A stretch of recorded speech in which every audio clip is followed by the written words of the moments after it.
नुसतं जगायला आलो नाहीत बांधव.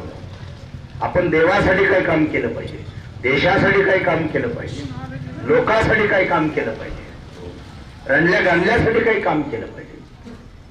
आणि म्हणून या ठिकाणी संत भूमी हे नाव दिलंय. म्हणजे साधू संतावर आलोट त्यांचं प्रेम आहे.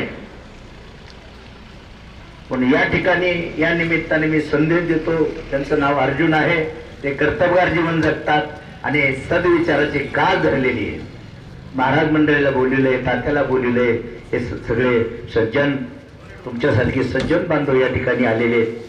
तर या ठिकाणी या बँकेची भरभराट व्हावी, सद्विचार मनामध्ये धारण करावा, या ठिकाणच्या व्यापाऱ्यांचं हित कसं होईल हे पाहावं.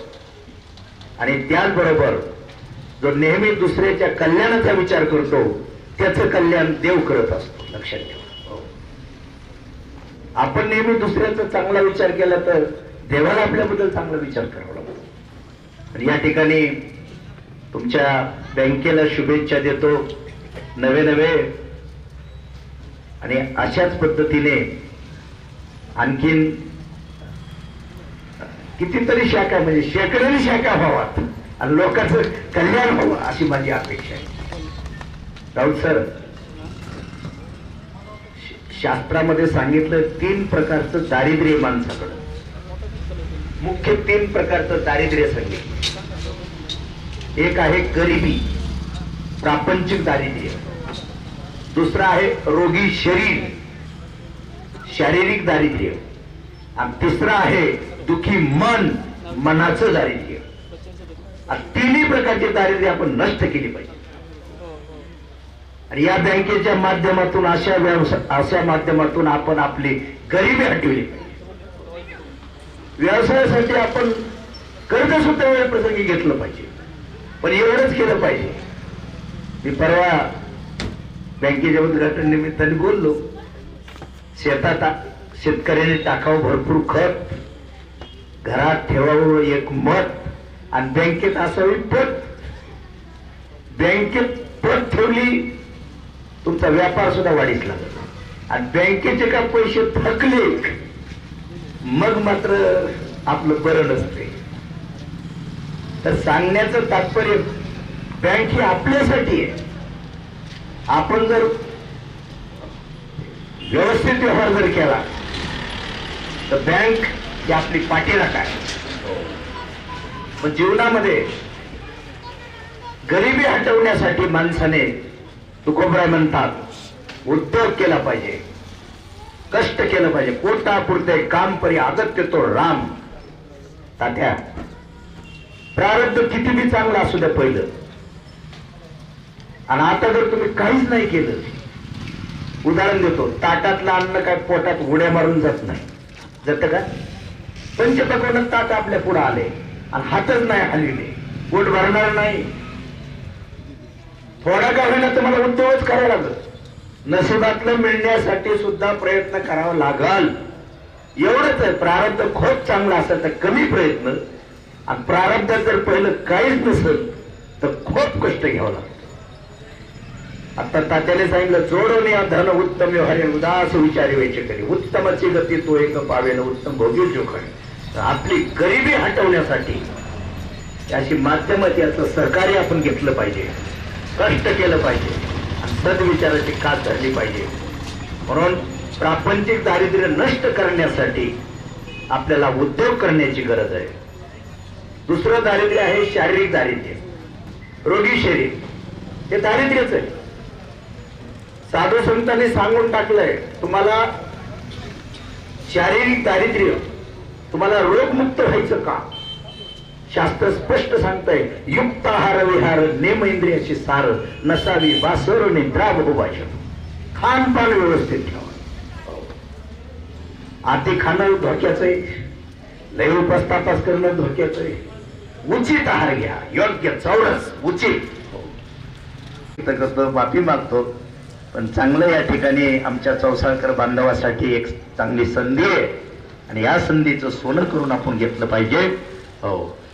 आणि राऊत सरांनी त्यांच्या सर्व स्टाफले सुद्धा अशी सेवा द्या की कुठल्याही आमच्या व्यापारी बंधूला शेतकरी बंधूला असं वाटलं पाहिजे की आपण तिथंच जायला पाहिजे असं वाटावं. सेवा चांगल्यापैकी द्या, चांगल्या पद्धतीने द्या. असो, या ठिकाणी थोडं माझं भाषण लांबलं. खरं म्हणजे राऊत सर माझी तब्येतही बरोबर नव्हती, पण आमचे कंडक्टर साहेब आखाडे अण्णा ते म्हणजे बापू तसं जमणार नाही म्हणजे 10 मिनिटं या. आणि तात्या आलेले कळलं, म्हणत चला तात्याचं आणखी दर्शन होईल. एकच दिवस मध्ये गेलाय, आम्ही दोघंही इथे येऊन गेलो. जयदत्त अण्णाच्या गजानन बँकेचं उद्घाटन संपन्न झालंय, त्यावेळेसही होतो, आजही होतो. बरं झालं आमच्या चौसाळकर बांधवाचं पुन्हा एकदा मला दर्शन झालेलं आहे. तुम्हाला सुद्धा सर्व बांधवांना मी बँकेला, राऊत सर तुम्हाला तर लाख लाख शुभेच्छा देतो. तर या माझ्या बांधवाला सुद्धा माझ्या साधू संतांच्या वतीने एक संदेश देतो. किंबहुना सर्व सुखी पूर्ण होणी तिही लोकी भजिजो आदी पुरुकी अखंडित. प्रणाम करतो आणि थांबतो. कोऑपरेटिव्ह सेवा सहकारी सोसायटीची स्थापना 2015ला नाळबंडी सारख्या छोट्याशा गावात झाली आणि त्यानंतर दुसरी शाखा बीडला झाली आहे, माळवेसला 2018ला. त्यानंतर मागच्या 15-10ला नेकनूरला झाली आणि आज ही तुमच्या सर्वांच्या साक्षीनंच साधू संतांच्या आशीर्वादाने ही 4थी शाखा होत आहे. तुम्ही सांगितलं की शेकडो शाखा होणार आहेत, शेकडो शाखा होतील. त्यावेळेला मला आकडे वाचता येणार नाही, पण आता 4 शाखातले आकडे मला वाचता येतील, ते आपल्या समोर मी ठेवले पाहिजेत. महाराज, एवढ्या छोट्या कालावधीमध्ये या बँकेचा जो व्यवहार आहे यांचं 3 सूत्र आहेत. पहिलं सूत्र आहे की यांची सुरक्षितता खूप आहे, दुसरं सूत्र आहे विश्वसनीयता आणि तिसरं सूत्र आहे पारदर्शकता. या 3 तत्व घेऊन जो माणूस जगात जगतो त्याला जगात कुठलीच गोष्ट कमी पडत नाहीये, हे साधू संतांनी पण वेळोवेळी सांगून दिलेलं आहे. एकूण ठेवी आहेत 15,27,00,000 शब्द सुद्धा मला वाचताना थोडं धडकी भरते, कोटी म्हटलं. एकूण कर्ज वाटले 11,72,00,000. एकूण गुंतवणूक आहे 4,72,00,000.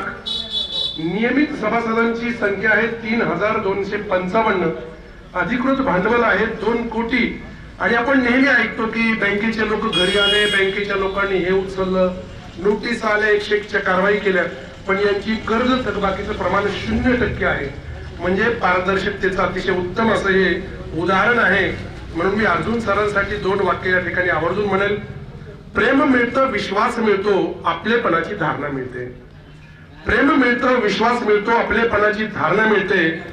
तुमच्या सगळ्यांच्या सहकार्यातूनच अर्जुन सारख्या माणसाला जगण्याची प्रेरणा मिळते, अर्जुन सारख्या माणसाला जगण्याची प्रेरणा मिळते. कुणी पडत असेल तर हात द्या, हात द्यायला विसरू नका. कुणी पडत असेल तर हात द्यायला विसरू नका. रणांगणात मात्र शत्रूला मात द्यायला विसरू नका. विसरा सगळं कालचं, आजचं आणि उद्याचं, पण आमच्या सहकाराला अर्थात या संत भूमीला प्रेम द्यायला चौसाळकर तुम्ही विसरू नका, चौसाळकर तुम्ही विसरू नका. प्रजापिता ब्रह्मकुमारी ईश्वरीय विश्वविद्यालयाच्या आमच्या भगिनी ब्रह्मकुमारी अंजली दिदी यांना विनंती करेल की त्यांनी आम्हाला आशीर्वाद द्यावेत आणि दिशादर्शक मार्गदर्शन करावे.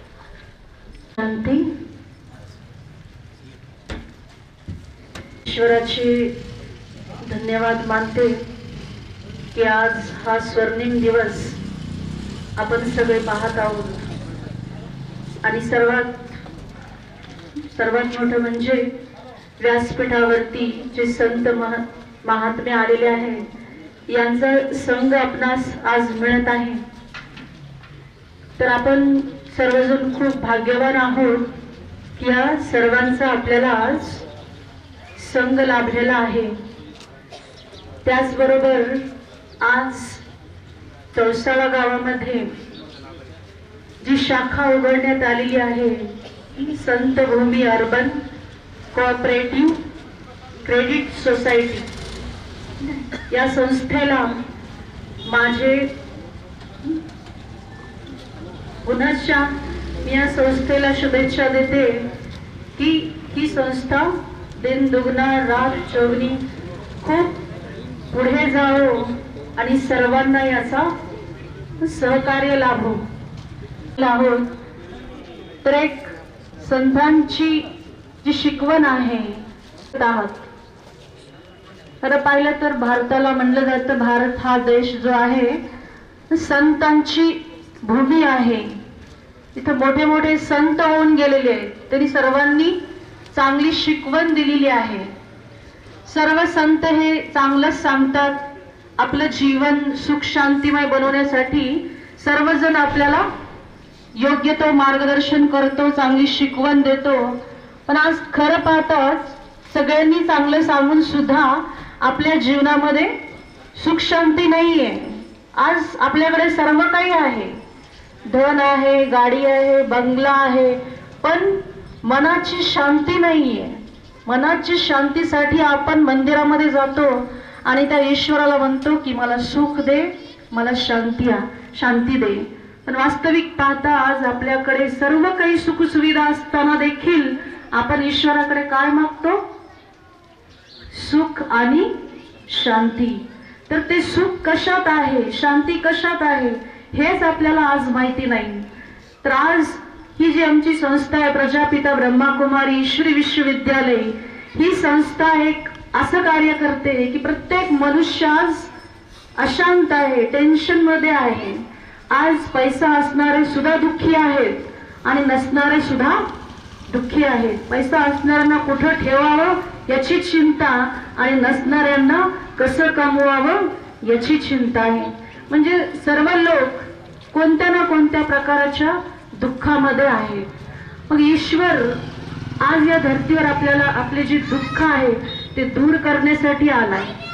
फक्त त्याला ओळखण्याची गरज आहे की तो कोण आहे, कुठे आहे. तो आपल्या जीवनामध्ये सुख शांती देण्यासाठी आलाय. हे आपल्याला माहिती नाही की सुख कशात आहे, शांती कशात आहे. भले आपल्याला मूलभूत गरजांसाठी आपण अन्न वस्त्र निवारा पैसा वगैरे सगळं काही कमवतो, पण शेवटी हे सगळं कमवून आपल्याला काय करायचंय? इथंच सोडून जायचंय. घेऊन काय जातो? एखादा व्यक्ती शरीर सोडतो, त्याचा मृत्यू होतो. आपण काय म्हणतो? काय घेऊन गेला? काय घेऊन गेला तो? काहीच घेऊन गेला नाही का? काहीतरी घेऊन जातो आणि काहीतरी घेऊन येतो. तर ते काय घेऊन जातो? आपण जे जीवनामध्ये पुण्य कर्म केले, चांगले कर्म केले, तेच तो घेऊन जातो. एक कहावत पण आहे की करम तेरे अच्छे है तो किस्मत तेरी दासी है, दिल अगर साफ है तो घर में मथुरा काशी है. कर्म चांगले असतील तर तुमचं नशीब तुम्हाला साथ देईल. तुमचं मन स्वच्छ असेल तर तुमच्या घरामध्ये मथुरा काशी आहे. म्हणून इथं कर्माचं ज्ञान दिलं जातं की आपण कोणते कर्म करायचे, परमात्मा कोण आहे, आपल्या जीवनामध्ये जर सुख शांती आणायची असेल तर त्यासाठी कोणता मार्ग पाहिजे. शांती प्रत्येकाला मनाची शांती पाहिजे. कोणी म्हणत नाही की मला शरीराची शांती पाहिजे. सगळे म्हणतात की माझं आज मन अशांत आहे. सर्व काही असताना सुद्धा मनाची शांती नाही. ते मन आपण कुठं कुठं लावलेलं आहे ते आपल्याला माहित नाही. आज आपलं मन भटकत आहे. भले आपण शरीराने इथं आहोत, पण मन हे अनेक ठिकाणी आहे. मग ते मन परमात्मा मागतो. तो म्हणत नाही की मला तुमचं धन द्या, हे द्या, ते द्या. तो म्हणतो मला काही नकोय, तुमचं फक्त मला मन पाहिजे. आणि आज आपण हे मनच परमात्म्याला लावू शकत नाही. तेच परमात्मा मागतो. जर तुम्ही मला मन दिलं तर तुमच्या जीवनामध्ये सुख शांती येईल. तर मन कसं द्यायचं? तर त्याची आठवण आपल्याला जेव्हा कोणाची आठवण करतो? ईश्वराची. आणि सुखात असल्यावर म्हणून कबीरदासने म्हणलेलं आहे की दुख में सिमरन सब करे, सुख में करे न कोई, सुख में करे तो दुख काहे को होय. सुखात तुम्ही ईश्वराची आठवण करा तर तो ईश्वर, तो परमात्मा तुम्हाला दुःख येऊ देणार नाही. म्हणून इथं हेच सांगितलं जातं की कर्म जे आहेत, जे आपण रोज करतो त्या कर्माकडे लक्ष द्या की आपण कोणते कर्म करतो, पाप कोणतं आहे, पुण्य कोणतं आहे. परमात्म्याने तुम्हाला बुद्धी दिलेली आहे. त्या बुद्धी अनुसार त्या बुद्धीचा वापर करून ते कर्म करा, तर तुमच्या जीवनामध्ये दुःख येणार नाही आणि तुम्हाला सदैव सुख शांती मिळेल. आज आपण जे कर्म करतो ना त्या कर्माचं फळ आपल्याला मिळते. आपण दुसऱ्याला दोष देऊ शकत नाही की यांच्यामुळे माझं असं झालं. नाही, परमात्मा म्हणतो तुमचं कोणत्या ना कोणत्या जन्माचं जे पापकर्म असेल ते तुमच्या समोर येतो. तो कधीही कुणाला दुःख देत नाही. म्हणून आज या थोड्याशा शब्दामध्ये मी इथंच थांबून पुनश्च एकदा या शाखेला माझ्या शुभेच्छा देते आणि माझे हे 2 शब्द इथंच थांबवते. ओम शांती. धन्यवाद. आज या संतभूमी urban cooperative credit society limited Beed त्या चौसाळा शाखेच्या उद्घाटनानिमित्त आपल्या परिसरातील महादेव महाराज चाकरवाडीकर, बाप रामकृष्ण महाराज रंगवे, विष्णुपंत महाराज, प्रज्ञाकुमारी अंजली दिदी, परिवारातील सचिन शेठ मोठाजी, या गावचे सरपंच राधाकृष्ण मैत्रेजी, सर्व व्यासपीठावरील सन्माननीय संतभूमी क्रेडिट सोसायटीचे सर्व पदाधिकारी, अधिकारी, कर्मचारी, उपस्थित बंधू भगिनींनो, या ठिकाणी आज या संस्थेचा शाखेचा उद्घाटन सोहळा पार पडलेला आहे. संस्थेच्या नावाप्रमाणे या संस्थेने या परिसरातील महान संतांना बोलवून आपले नाव सार्थकी केलेले आहे. आज या ठिकाणी दिदींनी आताच सांगितलं की माणसाला 2 चिंता सतावत आहे. एक, ज्याच्याजवळ पैसा आहे त्याने कुठं ठेवायचा, आणि ज्याच्याजवळ पैसा नाही त्याने काय करायचं. या संतभूमीच्या माध्यमातून ही विवंचना आता तुमची सुटलेली आहे. संतभूमीमध्ये तुम्ही निश्चितपणे तुमच्याकडचा पैसा ठेवू शकतात, आणि ज्यांची कष्टाची तयारी आहे त्यांना या संतभूमीमार्फत निश्चितच कर्ज मिळण्याची सुविधा उपलब्ध होईल. म्हणजे या चौसाळा भूमीतील रोजगार निर्मितीसाठी हे चांगलं केंद्र आहे.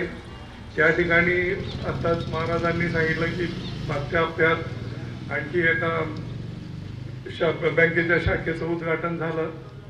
म्हणजे याचा अर्थ या ठिकाणी संस्था यायला तयार आहे. या ठिकाणी मार्केट चांगलं आहे. फक्त त्यांच्या गरजा ओळखून कर्ज वाटप केलं पाहिजे. सध्याचा काळ हा कठीण काळ आहे. कोविडमुळे 2 वर्ष झाले सगळं अर्थचक्र विस्कळीत झालेलं आहे, आणि या अशा कठीण काळात सुद्धा ही संस्था पुढे येऊन तुमच्यासाठी या ग्रामीण भागात रोजगार निर्मितीसाठी काहीतरी करू इच्छिते. आपण सगळ्यांनी जर साथ दिली तर निश्चितच संस्थेची भरभराट होईल. ग्रामीण भागात रोजगार निर्मितीसाठी आणि व्यवसायासाठी भरभराट होईल.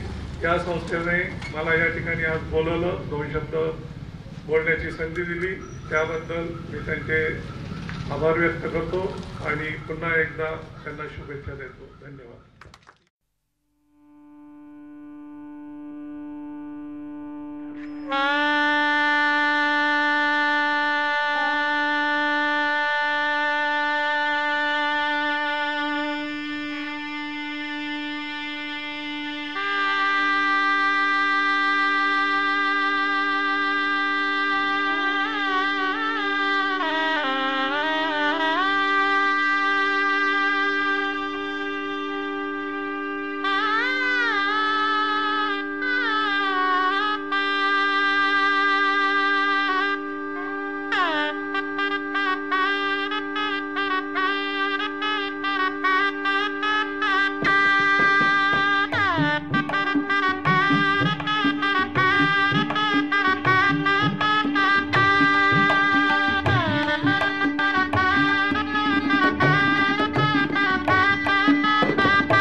Thank you.